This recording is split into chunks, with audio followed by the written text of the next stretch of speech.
ਜੇ ਅੱਗੇ ਸ਼ੁਰੂ ਕਰਦੇ ਹਾਂ। ਤੁਸੀਂ ਰੈਡੀਕਲ ਐਕਸਿਸ ਬਾਰੇ ਸੁਣਿਆ ਹੋਣਾ। ਰੈਡੀਕਲ ਐਕਸਿਸ ਪਲੇਨ ਆਪਣਾ ਜਦੋਂ ਪਲੇਨ ਜਿਓਮੈਟਰੀ ਪੜ੍ਹਦੇ ਸੀ ਉਦੋਂ ਦੋ ਸਰਕਲ ਇੱਕ ਦੂਜੇ ਨੂੰ ਆਪਾਂ ਕਹਿ ਦਿੰਦੇ ਸੀ ਕਈ ਵਾਰੀ ਦੋ ਸਰਕਲ ਦੀ ਇਕੁਏਸ਼ਨ ਇੱਕ ਲਾਈਨ ਹੁੰਦੀ ਸੀ ਨਾ, ਜਿਹੜੀ ਜਦੋਂ ਇਹਨਾਂ ਦੋਹਾਂ ਦੇ ਸੈਂਟਰਾਂ ਨੂੰ ਮਿਲਾਉਂਦੇ ਸੀਗੇ ਤੁਸੀਂ ਤਾਂ ਇਹਦੇ ਉੱਪਰ ਬਿਲਕੁਲ ਪਰਪੈਂਡੀਕੂਲਰ ਖੜੀ ਹੁੰਦੀ ਸੀਗੀ ਇਹ ਲਾਈਨ। ਆਹ ਜਿਹੜੀ ਲਾਈਨ ਹੁੰਦੀ ਸੀਗੀ ਇਹਨੂੰ ਆਪਾਂ ਰੈਡੀਕਲ ਐਕਸਿਸ ਕਹਿੰਦੇ ਹੁੰਦੇ ਸੀਗੇ। ਠੀਕ ਹੈ, ਕਈ ਵਾਰੀ ਸਰਕਲ ਇੱਕ ਦੂਜੇ ਦੇ ਜ਼ਿਆਦਾ ਨੇੜੇ ਬਣ ਜਾਂਦੇ ਸੀਗੇ ਪਰ ਲਾਈਨ ਦਾ ਬਿਹੇਵ ਉਹੀ ਰਹਿੰਦਾ ਸੀ। ਦੋਵਾਂ ਸੈਂਟਰ ਨੂੰ ਜਦੋਂ ਮਿਲਾਉਂਦੇ ਸੀਗੇ ਤਾਂ ਇੱਥੇ ਇਹਦੇ ਪਰਪੈਂਡੀਕੂਲਰ ਖੜੀ ਹੁੰਦੀ ਸੀ। ਜਦੋਂ ਇਹ ਦੋਵੇਂ ਟੱਚ ਕਰਦੇ ਸੀ ਨਾ ਸਰਕਲ, ਤਾਂ ਇਹ ਲਾਈਨ ਆ ਜਿਹੜੀ ਇਹ ਕਾਮਨ ਟੇਂਜੈਂਟ ਹੁੰਦੀ ਸੀ ਦੋਵਾਂ ਦਾ। ਕਈ ਵਾਰੀ ਇਹ ਦੋ ਸਰਕਲ ਇੱਕ ਦੂਜੇ ਨੂੰ ਇੱਦਾਂ ਕੱਟਦੇ ਸੀਗੇ ਤਾਂ ਵੀ ਬਿਹੇਵੀਅਰ ਸੇਮ ਸੀ, ਪਰ ਇਹ ਕੀ ਆ, ਇਹ ਪੁਆਇੰਟ ਆਫ ਇੰਟਰਸੈਕਸ਼ਨ ਆ ਜਿਹੜੇ ਉਹਨਾਂ ਦੋਹਾਂ 'ਚੋਂ ਪਾਸ ਕਰਨ ਵਾਲੀ ਇੱਕ ਲਾਈਨ ਬਣ ਜਾਂਦੀ ਸੀਗੀ। ਸੇਮ ਹੀ ਕੇਸ 'ਚ ਆਪਣੇ ਕੋਲੇ ਰੈਡੀਕਲ ਐਕਸਿਸ ਤੋਂ ਪਹਿਲਾਂ ਰੈਡੀਕਲ ਪਲੇਨ ਆਉਂਦਾ ਹੁੰਦਾ। ਐਕਸਿਸ ਬਾਅਦ 'ਚ ਆਉਂਦਾ, ਪਲੇਨ ਆਉਂਦਾ ਹੁੰਦਾ। ਆਪਣੇ ਕੋਲੇ ਆਹ ਦੋ ਕੀ ਬਣ ਜਾਂਦੀਆਂ, ਸਫੀਅਰ ਅਤੇ ਇਹ ਬਣ ਜਾਂਦਾ ਹੁੰਦਾ ਇੱਕ ਪਲੇਨ। ਹੋਰ ਕੋਈ ਫਰਕ ਨਹੀਂ ਪੈਂਦਾ। ਇਹ ਵੀ ਦੋ ਸਫੀਅਰ ਹੁੰਦੀਆਂ, ਇਹ ਇੱਕ ਪਲੇਨ ਹੁੰਦਾ। ਓਬਵੀਅਸਲੀ ਇਹ ਕਾਮਨ ਟੇਂਜੈਂਟ ਪਲੇਨ ਬਣ ਜਾਊਗਾ। ਕਈ ਵਾਰੀ ਆਹ ਇੱਦਾਂ ਕੱਟ ਕੇ ਪਲੇਨ ਵਿਚਾਲਿਓਂ ਲੰਘਦਾ, ਆਹ ਦੋ ਸਫੀਅਰ ਹੁੰਦੀਆਂ। ਇਹ ਜਿਹੜਾ ਪਲੇਨ ਆ ਇਹਨੂੰ ਰੈਡੀਕਲ ਪਲੇਨ ਕਹਿੰਦੇ ਆ। ਇਹਨੂੰ ਕੈਲਕੂਲੇਟ ਕਰਨ ਦਾ ਤਰੀਕਾ ਕੀ ਆ, S1 ਇੱਕ ਸਫੀਅਰ ਦਿੱਤੀ ਆ, S2 ਇੱਕ ਸਫੀਅਰ ਦਿੱਤੀ ਹੈ, ਦੋਵਾਂ ਨੂੰ ਸਬਟਰੈਕਟ ਕਰ ਦੇਣਾ। ਠੀਕ ਉਸੇ ਤਰ੍ਹਾਂ ਜਿਵੇਂ ਤੁਸੀਂ ਸਰਕਲ 'ਚ ਕਰਦੇ ਸੀਗੇ, ਤਾਂ ਜਿਹੜੀ ਵੀ ਇਕੁਏਸ਼ਨ ਬਣ ਜੂਗੀ ਉਹ ਰੈਡੀਕਲ ਪਲੇਨ ਦੀ ਇਕੁਏਸ਼ਨ ਬਣ ਜੂਗੀ। S1 ਆ S2 ਆ, ਦੋਵਾਂ ਨੂੰ ਸਬਟਰੈਕਟ ਕਰੋਗੇ, ਜਿਹੜਾ ਪਲੇਨ ਆ ਉਹ ਰੈਡੀਕਲ ਪਲੇਨ ਬਣ ਜਾਇਆ ਕਰੂਗਾ ਤੁਹਾਡਾ। ਹੁਣ ਉਸ ਤੋਂ ਬਾਅਦ ਕੀ ਆ, ਕਈ ਵਾਰੀ ਤਿੰਨ ਸਫੀਰਾਂ ਦਿੱਤੀਆਂ ਹੁੰਦੀਆਂ। ਹੁਣ S2 ਅਤੇ S3 ਨੂੰ ਸਬਟਰੈਕਟ ਕਰੋਗੇ, ਇੱਕ ਹੋਰ ਰੈਡੀਕਲ ਪਲੇਨ ਬਣੂਗਾ। ਇੱਕ ਆਹ ਪਲੇਨ ਬਣ ਗਿਆ, ਇਹਦਾ ਨਾਮ ਰੱਖਤਾ P1, ਇੱਕ ਆਹ ਪਲੇਨ ਬਣ ਗਿਆ P2। ਹੁਣ ਦੋ ਪਲੇਨ ਜਦੋਂ ਇੱਕ ਦੂਜੇ ਨੂੰ ਕੱਟਣਗੇ ਕਿਤੇ ਨਾ ਕਿਤੇ ਹੋ ਸਕਦਾ, ਵੈਸੇ ਇਹ ਕੱਟਦੇ ਹੀ ਹੁੰਦੇ ਆ ਰਾਜੇ, ਮਤਲਬ ਜ਼ਿਆਦਾਤਰ ਕੇਸ 'ਚ। ਕਈ ਵਾਰੀ ਪੈਰਲਰ ਹੋ ਜਾਂਦੇ, ਉਹ ਡਿਫਰੈਂਟ ਚੀਜ਼ ਆ, ਉਹ ਉਦੋਂ ਹੀ ਪੈਰਲਰ ਬਣਦੇ ਹੁੰਦੇ ਆ ਜਦੋਂ ਇਹ S1 S2 ਇੱਥੇ ਫਿਰ S2 ਹੀ ਲਈ ਪਈ ਹੋਵੇ। ਇੱਦਾਂ ਤਾਂ ਹੁੰਦਾ ਨਹੀਂ ਨਾ ਜ਼ਿਆਦਾਤਰ ਕੇਸ 'ਚ। ਸੋ P1 ਅਤੇ P2 ਦੋ ਪਲੇਨ, ਜਦੋਂ ਪਲੇਨ ਇੱਕ ਦੂਜੇ ਨੂੰ ਕੱਟਣਗੇ, ਹੁਣ ਦੋ ਰੈਡੀਕਲ ਪਲੇਨ ਇੱਕ ਦੂਜੇ ਨੂੰ ਕੱਟਦੇ ਆ ਤਾਂ ਇੱਕ ਲਾਈਨ ਬਣਦੀ ਆ, ਉਹਨੂੰ ਆਪਾਂ ਕੀ ਕਰਾਂਗੇ, ਰੈਡੀਕਲ ਐਕਸਿਸ ਕਿਹਾ ਕਰਾਂਗੇ। ਠੀਕ ਆ, ਹੁਣ ਮੈਂ ਸਟਾਰਟ ਕਰਨ ਲੱਗਾ ਆਪਣਾ ਕੁਐਸਚਨ। ਰੈਡੀਕਲ ਪਲੇਨ ਤੁਹਾਨੂੰ ਪਤਾ ਲੱਗ ਗਿਆ। ਅੱਛਾ, ਜਿਹੜਾ ਲੈਂਥ ਆਫ ਟੇਂਜੈਂਟ ਆ ਉਹ ਤੁਹਾਨੂੰ ਅੱਗੇ ਵੀ ਪਤਾ ਹੀ ਹੈ। S11 ਕੀ ਹੁੰਦਾ, ਪੂਰਾ ਪੁਆਇੰਟ ਚੱਕ ਕੇ ਸਫੀਅਰ 'ਚ ਪੁੱਟ ਕਰ ਦਈਦਾ। ਜਿਵੇਂ ਸਫੀਅਰ ਆਹ ਦਿੱਤੀ ਹੈ ਤੁਹਾਡੇ ਕੋਲੇ, ਮੰਨ ਲਓ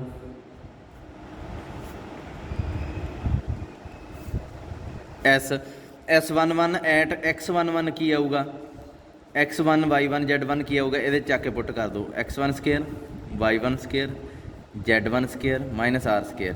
ਇਹ ਜਿਹੜਾ ਬਣ ਜਾਂਦਾ, ਇਹ S11 ਬਣ ਜਾਂਦਾ ਹੁੰਦਾ। ਇਹ ਇੱਕ ਰੀਅਲ ਨੰਬਰ ਹੁੰਦਾ ਕਿਉਂਕਿ ਇੱਕ ਰੀਅਲ ਨੰਬਰ ਨੂੰ ਪੁੱਟ ਕਰ ਦਿੱਤਾ ਗਿਆ।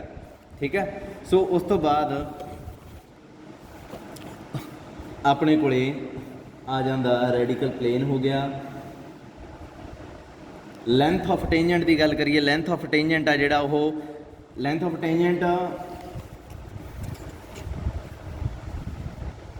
ਆਫ ਟੇਂਜੈਂਟ ਸੋ ਓਬਵੀਅਸਲੀ ਇਹ ਟੇਂਜੈਂਟ ਲਾਈਨ ਦੀ ਗੱਲ ਕਰ ਰਹੇ ਆ, ਕਿਉਂਕਿ ਪਲੇਨ ਦੀ ਕੀ ਲੈਂਥ ਮੈਜ਼ਰ ਕਰੋਗੇ, ਹੈ ਨਾ, ਗੜਬੜ ਜੀ ਲੱਗਦੀ ਹੈ ਨਾ। ਪਲੇਨ ਦੀ ਲੈਂਥ ਇੱਥੋਂ ਮੈਜ਼ਰ ਕਰੋਗੇ, ਆਹ ਮੈਜ਼ਰ ਕਰੋਗੇ, ਆਹ ਮੈਜ਼ਰ ਕਰੋਗੇ।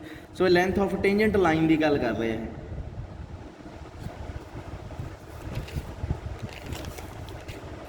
ਸੋ ਲੈਂਥ ਆਫ ਟੇਂਜੈਂਟ ਆ ਹੁੰਦਾ ਵਾ P ਪੁਆਇੰਟ 'ਤੇ। ਜੇ ਇਹਦੇ 'ਤੇ ਟੇਂਜੈਂਟ ਡਰੋ ਕੀਤਾ ਹੋਇਆ ਤਾਂ ਆਪਣੇ ਕੋਲੇ P ਪੁਆਇੰਟ ਤੋਂ ਡਰੋ ਕੀਤਾ ਹੋਇਆ, P ਪੁਆਇੰਟ ਤੋਂ, ਜਿਵੇਂ P ਪੁਆਇੰਟ ਇੱਥੇ ਆ, ਇਹ ਤੋਂ ਇੱਥੇ ਡਰੋ ਕੀਤਾ ਹੋਇਆ ਟੇਂਜੈਂਟ, ਉਹਦੀ ਲੈਂਥ ਇੱਥੇ ਕੋਈ ਪੁਆਇੰਟ A ਬਣ ਗਿਆ। AP ਦੀ ਲੈਂਥ ਆ ਜਿਹੜੀ ਉਹ ਕੀ ਹੁੰਦੀ ਆ, ਰੂਟ S11।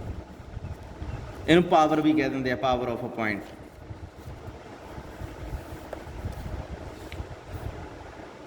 ਪਾਵਰ ਆ, ਸੌਰੀ, ਇਹ ਹੋ ਗਈ ਲੈਂਥ ਆਫ ਟੇਂਜੈਂਟ। ਜਿਹੜੀ ਪਾਵਰ ਹੁੰਦੀ ਹੈ ਨਾ ਉਹ S11 ਹੁੰਦੀ ਹੈ, ਅੰਡਰ ਰੂਟ ਨਹੀਂ ਹੁੰਦਾ ਉਹਦਾ, ਮਤਲਬ ਸਿੱਧਾ ਪੁਆਇੰਟ ਪੁੱਟ ਕਰ ਦਈਦਾ। ਠੀਕ ਹੈ, ਇਹ ਛੋਟੀਆਂ ਛੋਟੀਆਂ ਚੀਜ਼ਾਂ ਇਹ ਆਪੇ ਕੈਲਕੂਲੇਟ ਕਰ ਲੈਣੀਆਂ ਤੁਸੀਂ। ਯਾਦ ਰੱਖਣਾ ਮੈਂ ਪਾਵਰ ਕਿਹਨੂੰ ਡਿਫਾਈਨ ਕੀਤਾ। ਪਾਵਰ ਆ ਜਿਹੜੀ S11 ਹੁੰਦੀ ਹੈ, ਟੇਂਜੈਂਟ ਦੀ ਜੇ ਲੈਂਥ ਮੈਜ਼ਰ ਕਰਨੀ ਹੈ ਤਾਂ ਉਸੇ ਪਾਵਰ ਦਾ ਅੰਡਰ ਰੂਟ ਕਰ ਦਈਦਾ। ਉਸ ਤੋਂ ਬਾਅਦ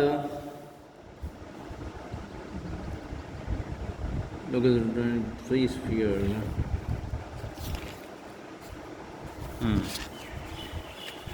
ਫਾਈਂਡ, ਇਹਨਾਂ ਨੇ ਇੱਕ ਕੁਐਸਚਨ ਆ, find the value of k such that the radical plane of sphere, ਇਹ ਤੁਸੀਂ ਸਰਕਲ 'ਚ ਕੀਤਾ ਹੋਇਆ ਟੌਪਿਕ ਬਹੁਤ ਚੰਗੀ ਤਰ੍ਹਾਂ। ਇਹਨਾਂ ਦਾ ਜਿਹੜਾ ਰੈਡੀਕਲ ਪਲੇਨ ਆ x square y square z square 3x ky minus 5 is equal to 0, x square y square z square 2x plus z minus 5 is equal to 0 may touch the sphere। ਇਹਨੂੰ touch ਕਰਦਾ ਕਿਹੜੀ sphere ਨੂੰ? x square y square z square minus 2x minus 4y plus 4 is equal to 0। ਇਹਨਾਂ ਦਾ radical plain ਇਸ sphere ਨੂੰ touch ਕਰਦਾ, ਕੀ ਲੱਭੋ? ਸਭ ਤੋਂ ਪਹਿਲਾਂ ਤਾਂ ਇਹਨਾਂ ਦਾ ਰੈਡੀਕਲ ਪਲੇਨ ਲੱਭਣਾ ਪਊਗਾ, ਠੀਕ ਹੈ, ਸੌਖਾ ਹੀ ਹੈ ਨਾ ਕੰਮ।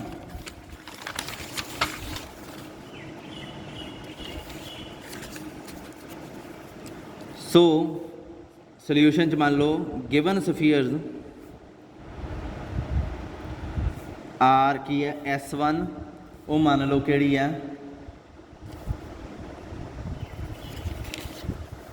S1 x square y square z square 3x ky minus 5 is equal to 0।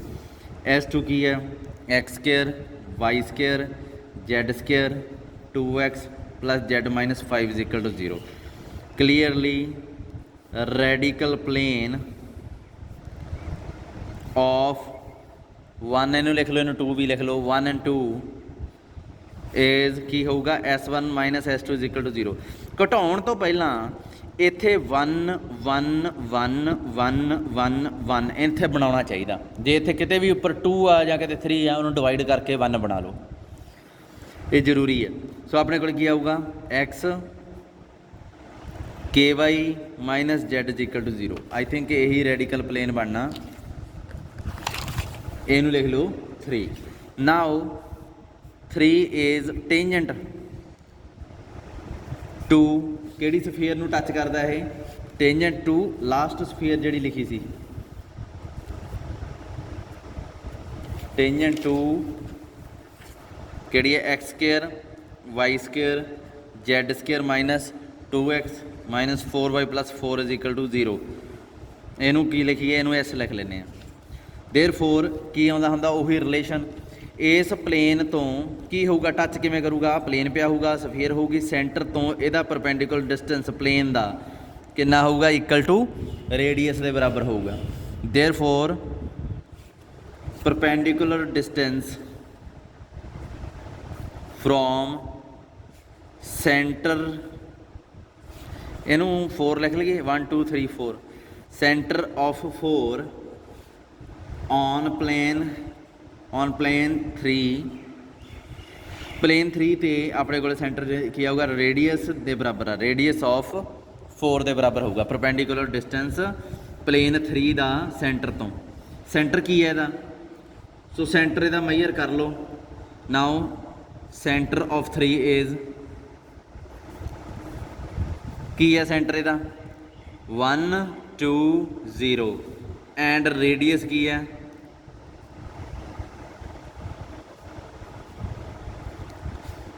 ਇਹਨਾਂ ਦਾ ਸਕੇਅਰ 1 ਦਾ ਸਕੇਅਰ 2 ਦਾ ਸਕੇਅਰ 5 ਮਾਈਨਸ ਕਾਂਸਟੈਂਟ ਟਰਮ 4, ਇਹ ਆ ਗਿਆ ਰੇਡੀਅਸ 1। ਠੀਕ ਹੈ, ਸੋ ਪਰਪੈਂਡੀਕੂਲਰ ਡਿਸਟੈਂਸ ਮੈਜ਼ਰ ਕਰਨਾ ਹੁਣ ਇਹਦੇ ਤੋਂ ਆਹ ਪਲੇਨ ਦਾ। ਕਿਵੇਂ ਕਰਦੇ ਆ? ਚੱਕ ਕੇ ਪੁਆਇੰਟ ਵਿੱਚ ਭਰ ਦਈਏ। ਪਹਿਲਾਂ ਤਾਂ ਪੁਆਇੰਟ ਚੱਕ ਕੇ ਵਿੱਚ ਭਰ ਦਿਓ, ਕੀ ਆ ਜਾਊਗਾ 1 2k ਮਾਈਨਸ 0। ਨੀਚੇ coefficient of x, coefficient of y, ਉਹ ਕੀ ਆ ਜਾਊਗਾ k square, coefficient of z ਉਹਦਾ ਵੀ ਸਕੇਅਰ। x y z ਦੇ ਕੋਫੀਸ਼ੀਐਂਟ ਦਾ ਸਕੇਅਰ ਕਰ ਦਈਏ ਤੇ ਕੀ ਦੇ ਬਰਾਬਰ ਹੋਣਾ ਚਾਹੀਦਾ? ਇਹ 1 ਦੇ ਬਰਾਬਰ। ਇਹਨੂੰ ਸਿੰਪਲੀਫਾਈ ਕਰੋਗੇ ਤਾਂ ਇਹ ਆ ਜਾਊਗਾ 2k + 1 ਤੇ ਇੱਧਰ ਆ ਜਾਊਗਾ के स्केयर प्लस 2। ਹੁਣ ਸਕੇਅਰਿੰਗ ਕਰ ਦਿਓ, ਇੱਧਰ 2k+1 ਦਾ ਹੋਲ ਸਕੇਅਰ ਆ ਜਾਊਗਾ, ਇੱਧਰ k ਸਕੇਅਰ ਪਲੱਸ 2 ਰਹਿ ਜਾਊਗਾ। ਹੁਣ ਇਹਨੂੰ ਸਿੰਪਲੀਫਾਈ ਕਰੋਗੇ ਜਦੋਂ ਇਹ ਬਣ ਜਾਊਗਾ 3k ਸਕੇਅਰ 4k - 1 = 0। k ਦੀਆਂ ਦੋ ਵੈਲਿਊ ਆਉਣਗੀਆਂ -2 ± √7 3। ਠੀਕ ਹੈ ਜੀ, ਇਹੀ ਲੱਭਣੀ ਸੀ, ਸੋ ਆਪਾਂ ਨੂੰ ਵੈਲਿਊ ਲੱਭ ਗਈ। ਇੱਦਾਂ ਸਟੈਪ ਬਾਏ ਸਟੈਪ ਇਹ ਕੁਐਸਚਨ ਕਰੀ ਜਾਣੇ ਆ। Centre of which is the plane at the point and the sphere. ਦੇਖੋ ਆਪਣੇ ਕੋਲੇ ਮੈਂ ਰੈਡੀਕਲ ਪਲੇਨ ਵਾਲੀ ਕੁਐਸਚਨ ਕਰਾਉਣਾ ਚਾਹੁੰਦਾ। ਰੈਡੀਕਲ ਪਲੇਨ ਠੀਕ ਆ। ਦੇਖੋ ਮੈਂ ਨਾ ਇਹਦੇ 'ਚ ਕਾਫੀ ਲੰਮੀ ਕੈਲਕੂਲੇਸ਼ਨ ਆ, ਸੋ ਮੈਂ ਕੈਲਕੂਲੇਸ਼ਨ ਪਹਿਲਾਂ ਕਰਕੇ ਰੱਖ ਲਈ ਹੈ ਕਿਉਂਕਿ ਮੈਂ ਨਹੀਂ ਚਾਹੁੰਦਾ ਤੁਹਾਡਾ ਟਾਈਮ ਖਰਾਬ ਹੋਵੇ। ਸੋ ਇੱਥੇ ਇੱਕ ਕੁਐਸਚਨ ਆ, find the centres of 2 sphere which touch the plane। ਦੋ ਸਫੀਰਾਂ ਲੱਭਣੀਆਂ ਜਿਹੜੀਆਂ ਇਸ ਪਲੇਨ ਨੂੰ ਟੱਚ ਕਰਦੀਆਂ। 4x 3y = 47 at point 8 5 4 and sphere x² y² z² = 1। ਠੀਕ ਹੈ ਜੀ। ਸੋ ਆਪਣੇ ਕੋਲੇ ਆਹ ਜਿਹੜੀਆਂ ਹੈ ਇਹ ਜਿਹੜੀ ਸਫੀਅਰ ਆ, ਆਪਾਂ ਸੈਂਟਰਸ ਲੱਭਣੇ ਆ ਰਾਜੇ। ਇਹ ਐਵੇਂ ਭੁਲੇਖਾ ਪਾਉਣ ਨੂੰ 2 ਸਫੀਅਰਸ ਕਹਿ ਰਿਹਾ, ਅਸਲ 'ਚ ਪਤਾ ਕੀ ਹੁੰਦਾ ਆਪਣੇ ਕੋਲੇ ਨਾ ਸੈਂਟਰ ਕੀ ਹੁੰਦਾ, UVW 'ਤੇ ਡਿਪੈਂਡ ਕਰਦਾ। UVW 'ਤੇ ਡਿਪੈਂਡ ਕਰਦਾ ਨਾ ਸੈਂਟਰ। ਸੋ ਇੱਥੇ U ਦੀਆਂ ਵੀ 2 ਵੈਲਿਊ ਆ ਜਾਣਗੀਆਂ, V ਦੀਆਂ ਵੀ 2 ਵੈਲਿਊ ਆ ਜਾਣਗੀਆਂ, W ਦੀਆਂ ਵੀ 2 ਵੈਲਿਊ ਆ ਜਾਣਗੀਆਂ। ਆਪਾਂ ਨੂੰ 2 ਸੈਂਟਰ ਆ ਜਾਣੇ, ਸਫੀਅਰ ਇੱਕ ਹੀ ਮੰਨਣੀ ਆ, 2 ਸਫੀਅਰਾਂ ਨਹੀਂ ਮੰਨਣੀਆਂ ਇੱਥੇ। ਸੋ light equation of required sphere is x² y² z² 2ux 2vy 2wz + d = 0। ਰਾਜੇ ਇੱਥੇ ਇੱਕ ਚੀਜ਼ ਦਾ ਧਿਆਨ ਰੱਖਣਾ, ਇਹ ਸਫੀਅਰ ਕੀ ਕਰਦੀ ਹੈ ਪਹਿਲਾਂ ਤਾਂ ਆਪਾਂ ਨੂੰ ਇਹੀ ਵੇਖੀਏ। ਪਹਿਲਾਂ ਤਾਂ ਇਹਦੇ ਸੈਂਟਰ ਲੱਭਣੇ ਆ। ਸੈਂਟਰ ਤਾਂ ਇਹਦਾ ਦਿਸੀ ਜਾਂਦਾ -u -v -w ਇਹੀ ਹੈ, ਪਰ ਇਹ ਕੀ ਕਰਦੀ ਆ, ਇਹ ਟੱਚ ਕਰਦੀ ਹੈ ਇਸ ਪਲੇਨ ਨੂੰ। ਅੱਛਾ ਕਿਹੜੇ ਪੁਆਇੰਟ 'ਤੇ, ਇਸ ਪੁਆਇੰਟ 'ਤੇ। ਅੱਛਾ ਹੋਰ ਕੀ ਕਰਦੀ ਹੈ, ਇਸ ਸਫੀਅਰ ਨੂੰ ਵੀ ਟੱਚ ਕਰਦੀ ਹੈ। ਦੇਖੋ 2 ਤਰ੍ਹਾਂ ਦੇ ਕੇਸ ਇੱਥੇ ਸਾਹਮਣੇ ਆਉਣਗੇ ਆਪਣੇ ਕੋਲੇ। ਇੱਕ ਤਾਂ ਪਹਿਲਾ ਇਹ ਕਿ ਇਸ ਪਲੇਨ ਨੂੰ ਇਹ ਟੱਚ ਕਰਦੀ ਹੈ। ਦੇਖੋ ਆਹ ਸਫੀਅਰ ਆ, ਇਹਦਾ ਟੇਂਜੈਂਟ ਪਲੇਨ ਆ, ਇਸ ਪੁਆਇੰਟ 'ਤੇ ਟੱਚ ਕਰਦੀ ਆ 8 5 4 ਪੁਆਇੰਟ 'ਤੇ। ਠੀਕ ਹੈ, ਕੌਣ ਆ, 1 ਟੱਚ ਕਰਦੀ ਹੈ। ਅਤੇ ਇਹਦਾ ਮਤਲਬ ਕੀ ਆ, ਇੱਥੋਂ ਇੱਕ ਕੰਡੀਸ਼ਨ ਬਣ ਜੂਗੀ, ਉਹ ਡਿਫਰੈਂਟ ਜੀ ਗੱਲ ਹੋ ਗਈ ਹੈ ਨਾ। ਇਹਨੂੰ ਵਰਤਾਂਗੇ ਆਪਾਂ, ਪਹਿਲਾਂ ਇਹ ਕੰਡੀਸ਼ਨ ਹੀ ਅਪਲਾਈ ਕਰਾਂਗੇ, ਦੇਖਦੇ ਹਾਂ ਕੀ ਆਉਂਦਾ ਆਪਣੇ ਕੋਲੇ। ਉਸ ਤੋਂ ਬਾਅਦ ਇੱਕ ਹੋਰ ਚੀਜ਼ ਆ ਵੀ ਇਹ ਜਿਹੜੀ 1 ਸਫੀਅਰ ਆ, ਇਸ ਸਫੀਅਰ ਨੂੰ ਵੀ ਟੱਚ ਕਰਦੀ, ਕਿਵੇਂ ਕਰੂਗੀ, ਆਈ ਟੱਚ ਕਰੂਗੀ ਨਾ। ਰਾਜ ਜੇ ਮੈਂ ਇਹਦਾ ਅਤੇ ਇਹਦਾ ਰੈਡੀਕਲ ਪਲੇਨ ਮੰਨ ਲਓ ਆਹ 1 ਆ, ਅਤੇ ਆਹ ਜਿਹੜੀ ਆਹ ਵਾਲੀ ਸਫੀਅਰ ਆ x² y² z² ਵਾਲੀ, ਜੇ ਮੈਂ ਇਹਨਾਂ ਦੋਹਾਂ ਦਾ ਰੈਡੀਕਲ ਪਲੇਨ ਕੱਢਾਂ ਆਹੀ ਆਊਗਾ, ਜਾਣੀ ਕਿ ਕਾਮਨ ਟੇਂਜੈਂਟ ਪਲੇਨ ਆਊਗਾ ਕਿਉਂਕਿ ਟੱਚ ਕਰਦੀਆਂ। ਇੱਥੋਂ ਫਿਰ ਮੈਂ ਸੈਂਟਰ ਤੋਂ ਪਰਪੈਂਡੀਕੂਲਰ ਡਿਸਟੈਂਸ ਜਾਂ ਇਹਦੇ ਸੈਂਟਰ ਤੋਂ ਪਰਪੈਂਡੀਕੂਲਰ ਡਿਸਟੈਂਸ ਵਾਲਾ ਰਿਲੇਸ਼ਨ ਲਾ ਦੂੰਗਾ। ਕੀ ਹੁੰਦਾ, = ਰੇਡੀਅਸ ਹੁੰਦਾ, ਬਲਾ ਬਲਾ ਬਲਾ ਜੋ ਵੀ ਹੈ। ਸੋ ਇਹਨਾਂ 2 ਕੰਡੀਸ਼ਨਾਂ ਨੂੰ ਜਿਹੜੀਆਂ ਆਪਾਂ ਨੂੰ ਦਿਸ ਰਹੀਆਂ ਇਹ ਦਿੱਤੀਆਂ ਹੋਈਆਂ, ਇਹਨਾਂ ਨੂੰ ਵਰਤ ਕੇ UVW ਦੀ ਵੈਲਿਊ ਕੱਢਣੀ ਹੈ। D ਦੀ ਵੈਲਿਊ ਨਾਲ ਵੀ ਆਪਾਂ ਨੂੰ ਮਤਲਬ ਨਹੀਂ ਕਿਉਂਕਿ ਉਹ ਸੈਂਟਰ 'ਚ ਨਹੀਂ ਆਉਂਦਾ। ਸੋ ਦੇਖੋ ਹੋ ਜਾਓ ਸ਼ੁਰੂ। ਫਿਰ ਸਭ ਤੋਂ ਪਹਿਲਾਂ ਕੀ ਆ ਟੇਂਜੈਂਟ ਪਲੇਨ ਦੀ ਇਕੁਏਸ਼ਨ ਕੱਢ ਲਈਏ। Now the equation of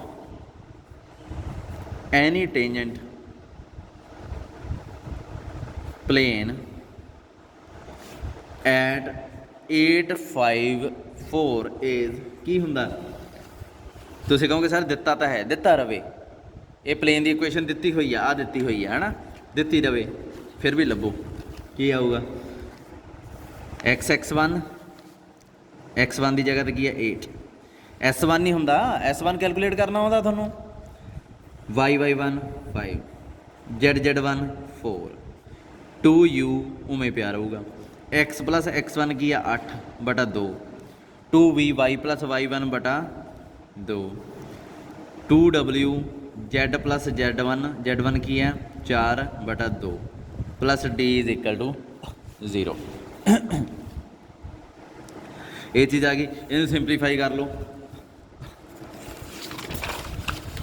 simplify ਕਰਕੇ ਆਪਣੇ ਕੋਲੇ ਕੀ ਆ ਗਿਆ u + 8x v + 5 ਮੇਰੀ ਕੈਲਕੂਲੇਸ਼ਨ ਕੀਤੀ ਆ y w + 4 = z 8u 5v 4w + d = 0।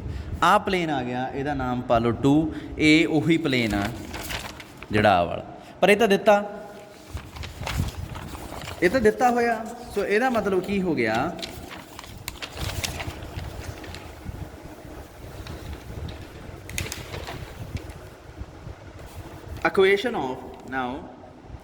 equation of any tangent to plane, any नहीं लिखना, tangent plane to 1 at 854 ਉਹ ਤਾਂ ਦਿੱਤਾ ਹੋਇਆ ਕਿਹੜਾ ਵਾ ਏਜ, ਇਹ ਤਾਂ ਦਿੱਤੀ ਹੋਈ ਇਕੁਏਸ਼ਨ ਸੀ, ਇਹ ਤਾਂ ਆ ਸੀ। ਇਹਦਾ ਮਤਲਬ ਕੀ ਹੋਇਆ ਕਿ 2 ਤੇ 3 are same, it implies 2 and 3 are same. ਜੇ ਸੇਮ ਹੋ ਗਏ ਤਾਂ ਕੋਫੀਸ਼ੀਐਂਟ ਕੀ ਹੋਣਗੇ, ਪ੍ਰਪੋਰਸ਼ਨਲ ਹੁੰਦੇ ਆ, ਇਕੁਅਲ ਨਹੀਂ ਲਿਖੀਦੇ ਕਦੇ ਵੀ, ਪ੍ਰਪੋਰਸ਼ਨਲ। ਇਹਨੂੰ 4 ਨੂੰ ਐਂ ਲਿਖੋ, ਇਹ ਵੀ 4 ਨੂੰ ਐਂ ਲਿਖੋ, ਜਿੱਥੇ u ਆ ਗਈ ਉੱਥੇ ਇਹ ਮਿਕਸ ਹੋ ਜਾਂਦਾ ਹੁੰਦਾ ਕਈ ਵਾਰੀ। ਸੋ ਇਹ ਕੀ ਆਊਗਾ u + 8/4 v + 5/3 w + 4/-0। ਚਲੋ ਇਹ ਤਾਂ ਫਾਇਦਾ ਹੋ ਗਿਆ। 8u + 5v + 4w + d over z ਦਾ ਕੋਫੀਸ਼ੀਐਂਟ ਕੀ ਹੈ -47। ਇਹ ਰੇਸ਼ੋ ਕਿਸੇ ਦੇ ਬਰਾਬਰ ਤਾਂ ਹੋਊ, ਮੈਂ k ਮੰਨ ਲਿਆ। ਇੱਥੋਂ ਦੇਖੋ w ਦੀ ਸਿੱਧੀ ਵੈਲਿਊ ਆ ਗਈ, ਇਹਨੂੰ ਦੋਹਾਂ ਨੂੰ ਬਰਾਬਰ ਰੱਖੋ। w + 4 = 0 ਕੀ ਆ ਜਾਊਗਾ k। ਇੱਥੋਂ w + 4 ਕੀ ਹੋ ਗਿਆ 0, w ਦੀ ਵੈਲਿਊ ਆ ਗਈ -4। ਲਓ ਇੱਕ ਵੈਲਿਊ ਦਾ ਲੱਭ ਗਈ। ਫਿਰ ਇੱਥੋਂ u ਆ ਗਿਆ 4k - 8, ਇਹਨਾਂ ਦੋਹਾਂ ਨੂੰ ਬਰਾਬਰ ਰੱਖ ਲਿਆ। v ਦੀ ਵੈਲਿਊ ਵੀ ਆ ਜਾਊਗੀ, v ਦੀ ਵੈਲਿਊ ਕੀ ਆਈ 3k - 5, ਅਤੇ w ਦੀ ਵੈਲਿਊ ਆ ਜਾਊਗੀ -4, ਅਤੇ d ਦੀ ਵੈਲਿਊ ਇਹ ਤਾਂ ਕੱਢਣੀ ਪੈਣੀ ਹੈ ਕਿੱਥੋਂ, ਇੱਥੋਂ।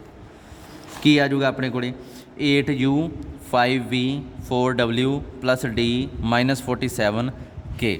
u v w, u ਦੀ ਵੈਲਿਊ k 'ਚ ਆ, v ਦੀ ਵੈਲਿਊ k 'ਚ ਆ, w ਦੀ ਵੈਲਿਊ ਵੀ ਇਹਦੇ 'ਚ ਪੁੱਟ ਕਰ ਦਿਓ। 8u ਦੀ ਵੈਲਿਊ ਕੀ ਹੈ 4k - 8, 3k - 5, 4w -4 + d -47k। ਇੱਥੋਂ d ਦੀ ਵੈਲਿਊ ਆ ਜਾਊਗੀ k 'ਚ, ਸਾਰਾ k ਵਾਲਾ ਸਮਾਨ ਦੂਜੇ ਪਾਸੇ ਲੈ ਜਾਓ, ਅਤੇ ਆਪਣੇ ਕੋਲੇ d ਦੀ ਵੈਲਿਊ ਆ ਗਈ 94k + 105। ਹੁਣ ਦੇਖੋ u ਵੀ ਆ, v ਵੀ ਆ, w ਵੀ ਆ, d ਵੀ ਆ, ਇਹ ਸਾਰਾ k 'ਚ ਆ, k 'ਚ ਐਕਸਪ੍ਰੈਸ ਹੋ ਗਿਆ, ਠੀਕ ਹੈ। ਸੋ ਇਹਨੂੰ ਇੱਥੇ ਰੱਖ ਲਓ। ਹੁਣ ਦੂਸਰੀ ਕੰਡੀਸ਼ਨ ਦੀ ਗੱਲ ਕਰੋ, ਇਹਦੀ k ਦੀ ਵੈਲਿਊ ਇੱਥੋਂ ਲੱਭਣੀ ਆ। ਹੁਣ ਜਦੋਂ k ਦੀ ਵੈਲਿਊ ਲੱਭ ਗਈ, ਚੱਕ ਕੇ ਬਸ ਆਪਾਂ ਇੱਥੇ ਭਰਨੀ ਆ, ਇੱਥੇ k ਭਰਨੀ ਆ, ਆਨਸਰ ਆ ਜਾਣਾ, u v w ਦੀ ਵੈਲਿਊ ਨਿਕਲ ਜਾਣੀ ਆ।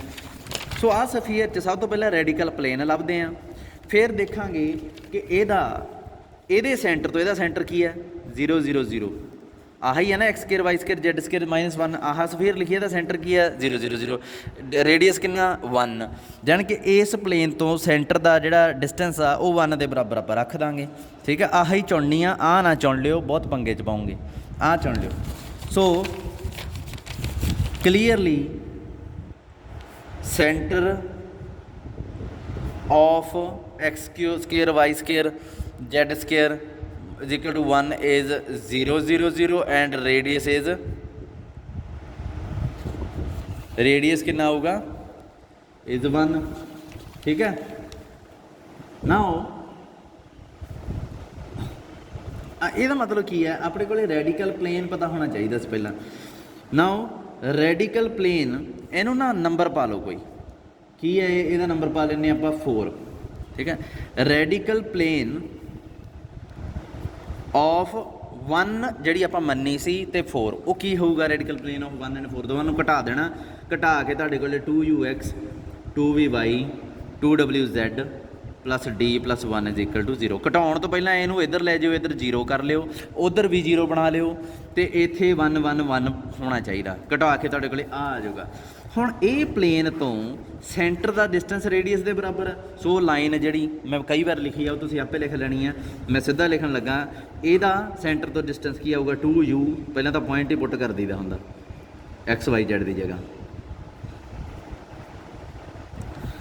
ਅਤੇ ਫਿਰ ਕੋਫੀਸ਼ੀਐਂਟ ਆਫ x² 2u ਦਾ ਸਕੇਅਰ 2v ਦਾ ਸਕੇਅਰ 2w ਦਾ ਸਕੇਅਰ ਕੌਂਸਟੈਂਟ ਟਰਮ ਨਾਲ ਕੋਈ ਲੈਣਾ ਦੇਣਾ ਨਹੀਂ ਇਕੁਅਲ ਟੂ 1 ਆ ਜਾਊਗਾ। ਇਹਨੂੰ ਹੁਣ ਸਿੰਪਲੀਫਾਈ ਕਰਨਾ ਤੁਹਾਡੇ ਕੋਲੇ ਕੀ ਆ ਜਾਊਗਾ d+1 ਦਾ ਮੋਡ ਤੇ 2u ਸਕੇਅਰ ਆ 2 ਕਾਮਨ ਨਿਕਲ ਆਊਗਾ ਨਾ v ਸਕੇਅਰ w ਸਕੇਅਰ ਆ ਗਿਆ। ਹੁਣ ਸਕੇਅਰਿੰਗ ਸਕੂਰਿੰਗ ਕਰ ਲੈਣੀ ਆ ਸਿੰਪਲੀਫਾਈ ਕਰ ਲੈਣਾ ਰਾਜੇ। ਇੱਥੇ ਪਤਾ ਕੀ ਕਰਨਾ u v w ਦੀਆਂ ਜਿਹੜੀਆਂ k 'ਚ ਵੈਲਿਊ ਆਈਆਂ ਹੋਈਆਂ ਆਪਾਂ ਉੱਪਰ ਕੱਢ ਕੇ ਆਏ ਆ ਨਾ u the value in terms of k v the value in terms of k w the value in terms of k a the value in term d the value in terms of k ਚੱਕ ਕੇ ਸਾਰੀਆਂ ਭਰ ਦਿਓ। ਆ ਕੀ ਸੀ d ਦੀ value -94k + 105 + 1 ਦਾ square 2u ਦੀ value ਕੀ ਸੀਗੀ 4k - 8 something ਇਹੀ ਸੀ v ਦੀ value 3k - 5 ਦਾ square ਆ ਕੀ ਆ ਜਾਊਗਾ -4 ਦਾ ਸਕੇਅਰ। ਹੁਣ ਇਹਨੂੰ ਸਿੰਪਲੀਫਾਈ ਕਰੋਗੇ ਇਹ ਆ ਜਾਊਗਾ ਤੁਹਾਡੇ ਕੋਲੇ ਸਿੰਪਲੀਫਾਈ ਕਰਕੇ 21k ਸਕੇਅਰ 47k + 26 = 0 k ਦੀਆਂ ਦੋ ਵੈਲਿਊ ਆ ਗਈਆਂ 26/21 ਤੇ 1। ਹੁਣ k ਦੀ ਇੱਕ ਵੈਲਿਊ 26/21 ਜਦੋਂ ਇੱਥੇ ਭਰੋਗੇ ਹੈ ਨਾ ਤੁਹਾਡੇ ਕੋਲੇ u ਦੀ ਇੱਕ ਵੈਲਿਊ ਆਊਗੀ ਆਪੇ ਕੱਢ ਲਿਓ v ਦੀ ਵੈਲਿਊ ਇੱਕ ਆਊਗੀ ਆਪੇ ਕੱਢ ਲਿਓ w ਦੀ ਵੈਲਿਊ ਜਿਹੜੀ ਆ -4 ਹੀ ਰਹਿ ਜਾਣੀ ਕਿਉਂਕਿ k ਹੀ ਹੈ ਨਹੀਂ। ਇਹ ਆ ਗਿਆ ਇੱਕ ਸੈਂਟਰ ਫਿਰ k ਦੀ ਵੈਲਿਊ ਕੀ ਭਰੋਗੇ ਅਗਲੀ ਵੈਲਿਊ 1 ਫਿਰ u ਦੀ ਵੈਲਿਊ ਨਵੀਂ ਆਊਗੀ v ਦੀ ਵੈਲਿਊ ਨਵੀਂ ਆਊਗੀ w ਦੀ ਵੈਲਿਊ -4 ਹੀ ਰਹਿ ਜਾਣੀ। ਇਹ ਆ ਜਾਊਗਾ ਦੂਸਰਾ ਸੈਂਟਰ। ਸੋ ਦੋ ਸੈਂਟਰ ਤੁਹਾਡੇ ਕੋਲੇ ਆ ਗਏ। ਸਫੀਅਰ ਵਗੈਰਾ ਨਹੀਂ ਪਤਾ ਕਰਨੀਆਂ ਤੁਸੀਂ ਇਕੱਲੇ ਸੈਂਟਰ ਪਤਾ ਕਰਨੇ ਆ। ਸੋ ਆਨਸਰ ਮੈਚ ਕਰਵਾ ਲਿਓ ਉਹ ਤੁਹਾਡੇ ਕੋਲੇ ਆ ਜਾਊਗਾ। ਚਲੋ ਹੋਰ ਕੁਐਸਚਨ ਲੱਭੋ ਜਿਹੜਾ ਟਫ ਜਿਹਾ ਹੋਵੇ ਕੋਈ। ਅਗਲਾ ਰਾਜੇ ਕਈ ਵਾਰੀ ਇਹ ਕਹਿ ਦਿੰਦੇ ਆ ਰੈਡੀਕਲ ਸੈਂਟਰ ਪਤਾ ਕਰੋ ਫਾਈਂਡ ਰੈਡੀਕਲ ਸੈਂਟਰ ਆਫ ਸਫੀਅਰਸ ਦਿੱਤੀਆਂ ਹੁੰਦੀਆਂ ਤੇ ਇੱਥੇ 4 ਦਿੱਤੀਆਂ ਹੋਣਗੀਆਂ ਤੁਹਾਨੂੰ। ਪਹਿਲੀ ਕਿਹੜੀ ਆ ਮੈਂ ਸਿੱਧਾ ਸੋਲਿਊਸ਼ਨ ਤੋਂ ਸਟਾਰਟ ਕਰਨ ਲੱਗਾ ਗਿਵਨ ਇਕੁਏਸ਼ਨ ਆਫ ਸਫੀਅਰਸ S ਮੰਨ ਲਈ ਮੈਂ S1 x² y² z² ਇੱਥੇ = 1 ਲਿਖਿਆ ਮੈਂ -1 = 0 ਇੱਦਾਂ ਲਿਖ ਲਿਆ -1 ਨੂੰ ਉੱਧਰ ਲੈ ਆਇਆ। S2 ਆ ਉਹ ਵੀ ਦਿੱਤੀ ਹੋਈ ਆ x² + y² z² -2x -2y +2z + 1 = 0। S3 ਹੈ ਜਿਹੜੇ ਉਹ x² y² z² -x +4y -6z -2 = 0। S4 ਆ ਜਿਹੜਾ ਉਹ x² y² z² 6z +4 = 0। ਇਹ 4 ਸਫੀਰਾਂ ਦਿੱਤੀਆਂ ਹੋਣਗੀਆਂ ਰਾਜੇ। ਦੇਖੋ ਰੈਡੀਕਲ ਐਕਸਿਸ ਮੈਂ ਤੁਹਾਨੂੰ ਦੱਸਦਾ ਸੀਗਾ ਪਹਿਲਾਂ ਰੈਡੀਕਲ ਪਲੇਨ ਆਉਂਦੇ ਆ ਯਾਦ ਆ ਦੋ ਪਲੇਨ ਆ ਗਏ ਆਪਾਂ ਹੁਣੇ ਡਿਫਾਈਨ ਕੀਤਾ ਸੀ ਇੱਕ P1 ਪਲੇਨ ਆ ਇੱਕ P2 ਪਲੇਨ ਆ ਫਿਰ ਦੋ ਪਲੇਨ ਇੱਕ ਦੂਜੇ ਨੂੰ ਕੱਟਦੇ ਆ ਤਾਂ ਕੀ ਆਉਂਦਾ ਸੀ ਇੱਕ ਲਾਈਨ ਜਿਹਨੂੰ ਮੈਂ ਕੀ ਕਿਹਾ ਸੀ ਰੈਡੀਕਲ ਐਕਸਿਸ। ਰਾਜੇ ਹੁਣ ਪਤਾ ਕੀ ਹੁੰਦਾ ਕਈ ਵਾਰੀ ਦੋ ਰੈਡੀਕਲ ਐਕਸਿਸ ਆ ਜਾਂਦੇ ਆ ਇੱਕ ਆ L1 ਇੱਕ L2 ਕਦੋਂ ਜਦੋਂ P1 P2 ਪਲੇਨ ਆ ਗਏ ਅਤੇ ਨਾਲ ਹੀ P3 P4 ਇੱਕ ਹੋਰ ਦੋ ਪਲੇਨ ਆ ਗਏ। ਹੁਣ ਜਦੋਂ ਇਹ ਦੋਵੇਂ ਕੱਟਣਗੇ ਇੱਕ ਹੋਰ ਰੈਡੀਕਲ ਐਕਸਿਸ ਆਊਗਾ ਇਹਨਾਂ ਨੇ ਕੱਟਿਆ ਸੀ ਦੋਵਾਂ ਨੇ ਤਾਂ ਆਹ ਰੈਡੀਕਲ ਐਕਸਿਸ ਬਣਿਆ ਸੀ। ਹੁਣ L1 L2 ਦੋ ਲਾਈਨਾਂ ਆ ਗਈਆਂ ਜਦੋਂ ਇਹ ਦੋਵੇਂ ਕੱਟਣਗੀਆਂ ਕੀ ਬਣੂਗਾ ਇੱਕ ਪੁਆਇੰਟ। ਇਸ ਪੁਆਇੰਟ ਨੂੰ ਰੈਡੀਕਲ ਸੈਂਟਰ ਕਹਿੰਦੇ ਆ ਜਦੋਂ ਦੋ ਰੈਡੀਕਲ ਐਕਸਿਸ ਇੱਕ ਦੂਜੇ ਨੂੰ ਕੱਟਦੇ ਆ। ਸੋ ਇੱਥੇ ਤੁਸੀਂ ਕੁਛ ਨਹੀਂ ਕਰਨਾ ਤੁਸੀਂ ਪਲੇਨ ਲੱਭਣੇ ਆ। ਸਭ ਤੋਂ ਪਹਿਲਾਂ S2 ਅਤੇ S1 ਨੂੰ ਸਬਟਰੈਕਟ ਕਰੋ ਇਹਨਾਂ ਦੋਹਾਂ ਦਾ ਰੈਡੀਕਲ ਪਲੇਨ ਲੱਭੋ। ਇਹ ਸਬਟਰੈਕਟ ਕਰਕੇ ਤੁਹਾਡੇ ਕੋਲ ਮੈਂ ਹਿੰਟ ਦੇਣ ਲੱਗਾ ਇਹਦਾ ਕਿਉਂਕਿ ਮੈਨੂੰ ਨਹੀਂ ਲੱਗਦਾ ਇਹ ਕੋਈ ਕਰਾਉਣ ਵਾਲਾ ਕੁਐਸਚਨ ਆ। ਇਹਨਾਂ ਨੂੰ ਸਿੰਪਲੀਫਾਈ ਕਰਕੇ ਤੁਹਾਡੇ ਕੋਲ ਆਹ ਇਕੁਏਸ਼ਨ ਆ ਜਾਊਗੀ। ਫਿਰ S2 ਅਤੇ S3 ਅਤੇ S2 ਨੂੰ ਘਟਾ ਦਿਓ ਇਹਨੂੰ ਸੋਲਵ ਕਰੋਗੇ ਇਹਦੇ ਕੋਲ ਤੁਹਾਡੇ ਕੋਲ ਆਹ ਇਕੁਏਸ਼ਨ ਬਣ ਜਾਊਗੀ।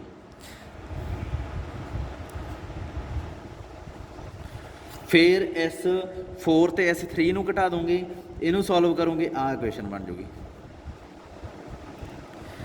ਜਦੋਂ ਤਿੰਨ ਇਕੁਏਸ਼ਨਾਂ ਬਣ ਗਈਆਂ ਤੁਸੀਂ ਇਹ ਮੰਨ ਲਓ 1 ਹੈ 2 ਹੈ 3 ਹੈ ਤੁਸੀਂ ਹਟ ਜਾਣਾ ਇਸ ਤੋਂ ਬਾਅਦ ਨਹੀਂ ਇਹਨੂੰ ਸੋਲਵ ਕਰਨਾ। ਚੌਥੀ ਇਕੁਏਸ਼ਨ ਦੀ ਆਪਾਂ ਨੂੰ ਨਹੀਂ ਲੋੜ। ਇੱਥੋਂ ਤੁਸੀਂ XYZ ਦੀ ਵੈਲਿਊ ਕੱਢਣੀ ਆ ਉਹ ਤੁਹਾਡਾ ਰੈਡੀਕਲ ਸੈਂਟਰ ਆ। ਜਿਵੇਂ ਮਰਜ਼ੀ ਕੱਢ ਲਓ ਜਿਵੇਂ ਤੁਹਾਡੀ ਇੱਛਾ ਕੱਢ ਲਓ।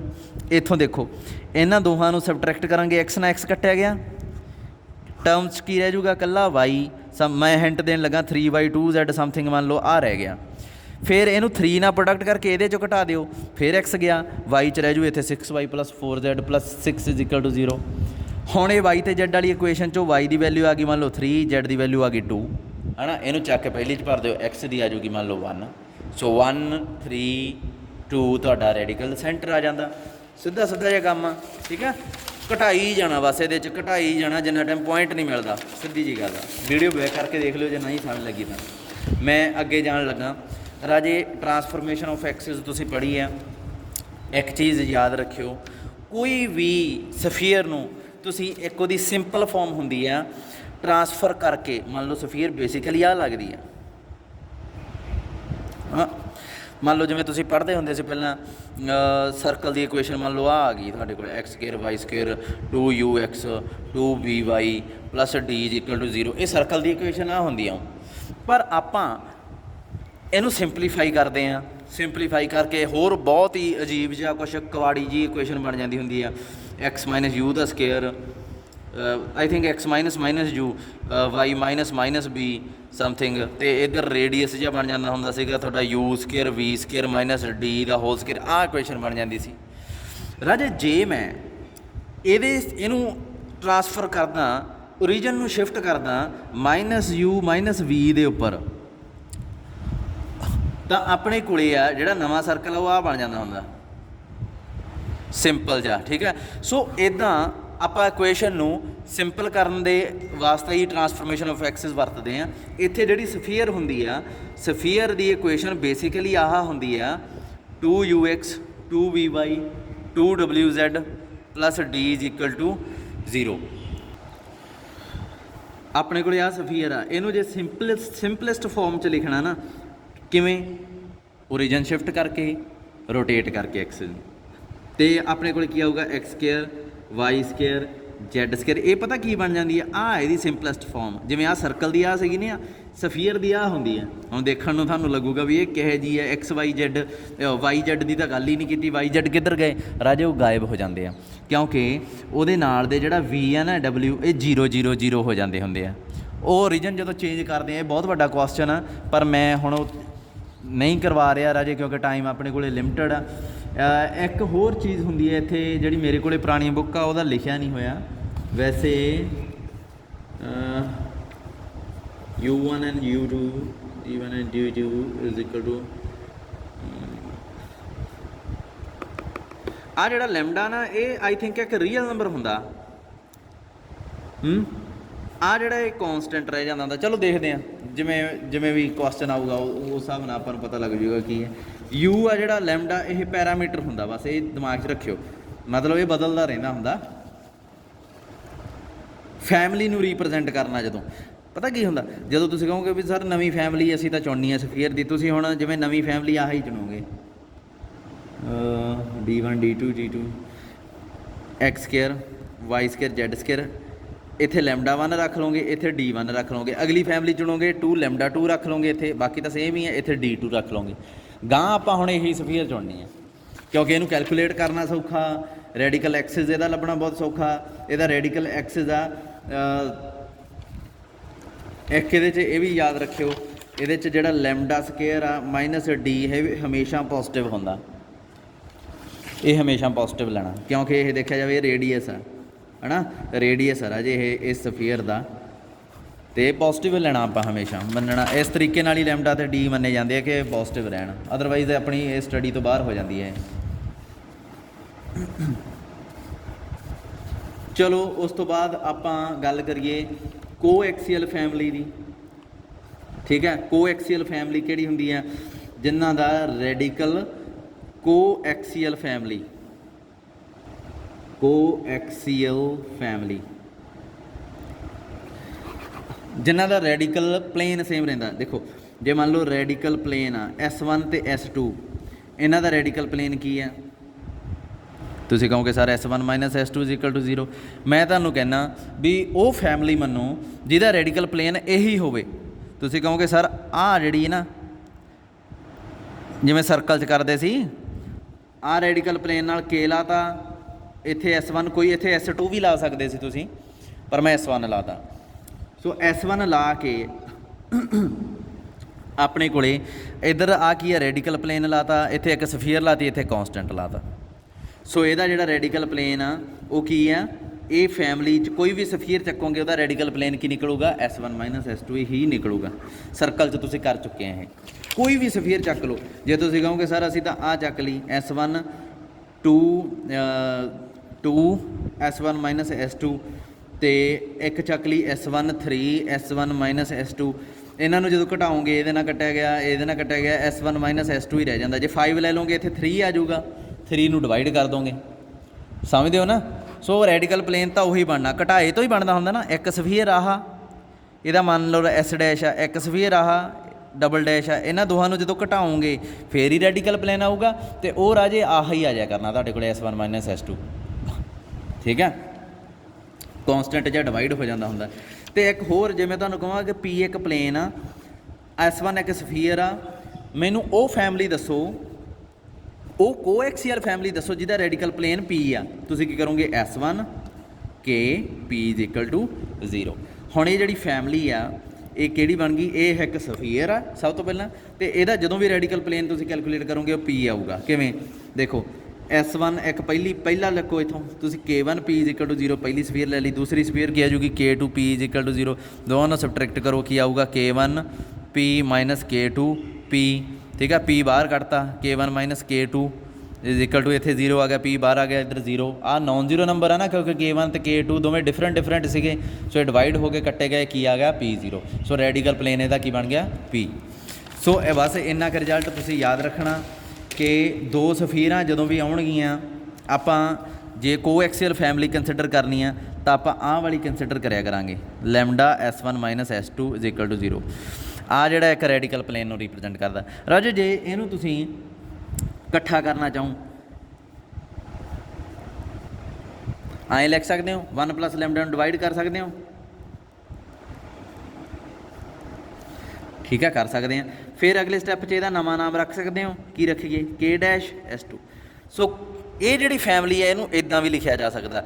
ਇਹ ਜਿਹੜੀ ਸਫੀਅਰ ਦੀ ਫੈਮਿਲੀ ਹੈ ਜਿਹਦੇ 'ਚ K' ਨੂੰ ਤੁਸੀਂ ਕੁਛ ਵੀ ਰੱਖ ਸਕਦੇ ਹੋ, ਉਹ ਵੀ ਇਹਦਾ ਜਦੋਂ ਰੈਡੀਕਲ ਪਲੇਨ ਤੁਸੀਂ ਕੱਢੋਗੇ ਨਾ, ਉਹ ਕੀ ਆਊਗਾ, ਉਹ ਫੇਰ S1 - S2 ਹੀ ਆਊਗਾ। ਇਹ ਸਭ ਤੋਂ ਖਾਸ ਗੱਲ ਹੈ ਇਹਦੀ। ਸੋ ਇਹਦਾ ਰੈਡੀਕਲ ਪਲੇਨ ਤੇ ਇਹਦਾ ਰੈਡੀਕਲ ਪਲੇਨ ਸੇਮ ਆ। ਇਨ ਫਿਊਚਰ ਜੇ ਮੈਂ ਤੁਹਾਨੂੰ ਕਹਣਾ ਵੀ ਕੋਐਕਸੀਅਲ ਫੈਮਿਲੀ ਲੱਭੋ, ਤੁਸੀਂ ਆਹ ਲਿਖ ਸਕਦੇ ਹੋ, ਆਹ ਵੀ ਲਿਖ ਸਕਦੇ ਹੋ। ਜੇ ਰੈਡੀਕਲ ਪਲੇਨ ਦਿੱਤਾ ਹੋਇਆ P ਤਾਂ ਤੁਸੀਂ ਆਹ ਲਿਖ ਲੈਣੀ। ਸਰਕਲ 'ਚ ਸਾਰਾ ਕੁਝ ਡਿਸਕਸ ਹੋਇਆ ਹੈ। ਅੱਜ ਦਾ ਇੱਕ ਲਾਸਟ ਕੁਐਸਚਨ ਦੇਖਦੇ ਹਾਂ। ਸ਼ੋ ਦੈਟ एग्जाम्पल आप शो करना, show that S1 x² y² z² 4x 8y 12z + 22 = 0। S2 x² y² z² 3x 6y 9z + 18 = 0। S3 x² y² z² 10y 5x 10y + 15z + 26 = 0। ਆਹ ਚੀਜ਼ ਆ ਗਈ। ਹੁਣ ਇਹ ਕਹਿੰਦੇ ਸ਼ੋ ਦੈਟ ਦੀਜ਼ ਆਰ ਕੋਐਕਸੀਅਲ। ਕੋਐਕਸੀਅਲ ਮਤਲਬ ਕੀ ਆ ਕਿ ਇਹਨਾਂ ਦਾ ਰੈਡੀਕਲ ਪਲੇਨ ਕੀ ਆ, ਸੇਮ ਆ। ਸੋ ਇੱਥੇ ਆਪਾਂ ਨੂੰ ਰੈਡੀਕਲ ਪਲੇਨ ਲੱਭਣੇ ਆ। ਕਿਵੇਂ, radical plane of S2 and S1 ਕੀ ਹੋਊਗਾ, ਇਜ਼ S2 - S1 = 0। ਕੀ ਆ ਗਿਆ, ਇਹਨਾਂ ਦੋਹਾਂ ਨੂੰ ਘਟਾ ਦਿਓ, ਇਹ ਆ ਜਾਊਗਾ ਤੁਹਾਡੇ ਕੋਲੇ x + 2y + 3z + 4 = 0। ਇਹਨੂੰ ਲਿਖ ਲਓ 4। ਹੁਣ ਫਿਰ ਰੈਡੀਕਲ ਪਲੇਨ ਆਫ S3 ਤੇ S2 ਇਹਨਾਂ ਦਾ ਵੀ ਲੱਭੋ, ਸਾਰਿਆਂ ਦਾ ਹੀ ਲੱਭਣੇ ਆਪਾਂ, ਦੇਖਣੇ ਵੀ ਸੇਮ ਬਣਦੇ ਆ। ਇਹਨਾਂ ਨੂੰ ਜਦੋਂ ਘਟਾਓਗੇ ਨਾ, ਖਾਸ ਚੀਜ਼ ਇਹ ਆ ਵੀ ਇਹ ਵੀ ਸੇਮ ਹੀ ਬਣ ਜਾਊਗਾ। ਸੋ ਇਹਦਾ ਮਤਲਬ ਦੋਹਾਂ ਦਾ ਰੈਡੀਕਲ ਪਲੇਨ S3 ਤੇ S2 ਦਾ, S2 ਤੇ S1 ਦਾ ਸੇਮ ਹੋ ਗਿਆ। ਰਾਜੇ ਇੱਕ ਚੀਜ਼ ਯਾਦ ਰੱਖਿਓ, ਜਦੋਂ S2 ਦਾ ਤੇ S1 ਦਾ ਰੈਡੀਕਲ ਪਲੇਨ ਚੈੱਕ ਹੋ ਗਿਆ ਨਾ, ਤੇ ਅਗਲੇ ਸਟੈਪ 'ਚ S1 ਤੇ S2 ਦਾ ਨਹੀਂ ਚੈੱਕ ਕਰਨਾ। ਐਵੇਂ ਨਾ ਸੋਚੀ ਜਾਓ ਹੁਣ S1 ਪਹਿਲਾਂ ਆ ਗਈ ਆ ਮਗਰੋਂ ਆ ਗਈ, ਦੋਵਾਂ ਨੂੰ ਘਟਾਉਣਾ ਹੀ ਆ। ਜਿਹਨੂੰ ਮਰਜ਼ੀ ਪਹਿਲਾਂ ਘਟਾ ਲਓ, ਬਾਅਦ 'ਚ ਘਟਾ ਲਓ, ਡਿਵਾਈਡ ਹੀ ਕਰ ਦੇਣਾ ਨਾ। ਨੈਗੇਟਿਵ ਦਾ ਫਰਕ ਹੋਊਗਾ, ਨੈਗੇਟਿਵ ਨੂੰ -1 ਨਾਲ ਦੋਵੇਂ ਪਾਸੇ ਪ੍ਰੋਡਕਟ ਕਰ ਦੋਗੇ, ਇੱਧਰ ਤਾਂ 0 ਹੀ ਆ, ਉਹ ਤਾਂ ਵਿੱਚ ਹੀ ਐਡਜਸਟ ਹੋ ਜਾਣੀ ਆ। S3 ਤੇ S2 ਦਾ ਜਾਇਜ਼ ਆ, ਹੈ ਨਾ। ਉਸ ਤੋਂ ਬਾਅਦ ਰੈਡੀਕਲ ਪਲੇਨ ਆਫ ਕਿਹੜੀ ਰਹਿ ਗਈ S1 ਤੇ S3, ਉਹਦਾ ਕੀ ਆਊਗਾ ਰਾਜੇ, ਉਹਦਾ ਵੀ ਸੇਮ ਹੀ ਆ ਜਾਊਗਾ। ਸੋ ਤਿੰਨਾਂ ਦੇ ਰੈਡੀਕਲ ਪਲੇਨ ਤੁਸੀਂ ਕੱਢ ਕੇ ਦਿਖਾਤੇ ਰੈਡੀਕਲ ਪਲੇਨ। ਸੋ ਆਪਣੇ ਕੋਲੇ ਕੀ ਆ ਗਿਆ, ਆਲ ਰੈਡੀਕਲ ਪਲੇਨ ਆਰ ਸੇਮ। ਸੋ ਗਿਵਨ ਸਫੀਅਰਸ ਆਰ ਕੋਐਕਸੀਅਲ, ਬਸ ਗਿਵਨ ਸਫੀਅਰਸ ਆਰ ਕੋਐਕਸੀਅਲ, ਖਤਮ ਹੋ ਗਿਆ ਕੁਐਸਚਨ। ਠੀਕ ਹੈ, ਹੁਣ ਮੈਂ ਲਿਮਿਟਿੰਗ ਪੁਆਇੰਟ ਵਾਲੇ ਕੁਐਸਚਨਾਂ 'ਤੇ ਆ ਜਾਣਾ ਰਾਜੇ, ਅਤੇ ਆਪਣਾ ਕੱਲ੍ਹ ਦਾ ਆਖਰੀ ਲੈਕਚਰ ਹੋਊਗਾ। ਠੀਕ ਹੈ, ਉਸ ਤੋਂ ਬਾਅਦ ਮੈਂ ਸਿਲੰਡਰ 2 ਦਿਨਾਂ 'ਚ ਕਰਾ ਦੇਣਾ, ਕਿਉਂਕਿ ਇੱਕ ਹੀ ਐਕਸਰਸਾਈਜ਼ ਆ। ਆਈ ਥਿੰਕ 17, 18 ਅਤੇ 19 ਤਰੀਕ ਨੂੰ ਆਪਣਾ ਸਿਲੇਬਸ ਖਤਮ ਹੋ ਜਾਊਗਾ। ਬਾਕੀ ਦਾ ਜਿਹੜਾ ਉਸ ਇੱਕ ਯੂਨਿਟ ਪਰਮਿੰਦਰ ਸਰ ਕਰਵਾ ਰਹੇ ਆ, ਉਹ ਤੁਸੀਂ ਪਰਮਿੰਦਰ ਸਰ ਨਾਲ ਗੱਲ ਕਰ ਸਕਦੇ ਹੋ ਵੀ ਅੰਦਾਜ਼ਾ ਤੁਹਾਨੂੰ ਦੱਸ ਦੇਣਗੇ ਵੀ ਕਦੋਂ ਕੁ ਖਤਮ ਹੋ ਜਾਊਗਾ।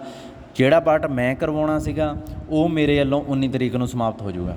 ਠੀਕ ਹੈ ਜੀ, ਬਾਕੀ ਸਰ ਨੇ ਕਰਵਾਤਾ ਹੋਣਾ, ਉਹ ਸਰ ਨਾਲ ਗੱਲ ਕਰ ਲਿਓ ਕਿੰਨਾ ਰਹਿੰਦਾ ਕਿੰਨਾ ਨਹੀਂ। ਠੀਕ ਹੈ ਜੀ, ਮੇਰਾ ਜਿਹੜਾ ਇੰਨਾ ਹੀ ਸੀਗਾ ਵਿੱਚ।